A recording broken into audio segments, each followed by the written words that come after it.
bienvenue dans la séquence des Market Movers.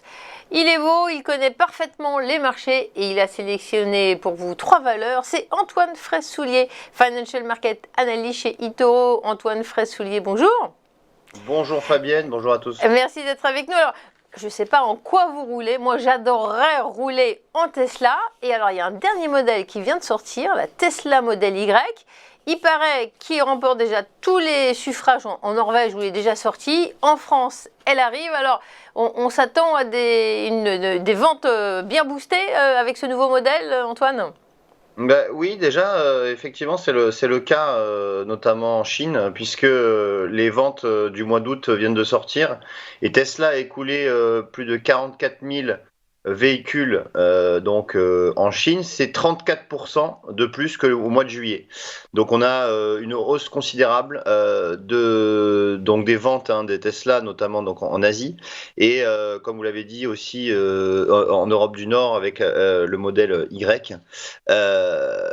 Récemment, c'était en début de semaine, Cathie Wood, la célèbre gérante du fonds ARK, a annoncé que, au vu des augmentations de parts de marché de Tesla, qui a augmenté de manière significative entre 2017 et aujourd'hui, et aussi le nouveau, ce n'est pas encore sorti, mais très prochainement, un réseau de covoiturage entièrement autonome, connu sous le nom de Tesla Network, devrait arriver aux États-Unis. Ça devrait rapporter aussi beaucoup d'argent. Donc, compte tenu de ces éléments, Cathie Wood anticipe un prix à $3 000 sur Tesla. Donc, on en est encore vraiment loin puisqu'on est aux alentours des $750.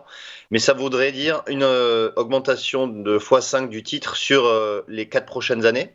Alors, quand on regarde l'évolution de Tesla graphiquement de manière factuelle, on voit qu'on est dans un canal haussier maintenant depuis le mois de mai.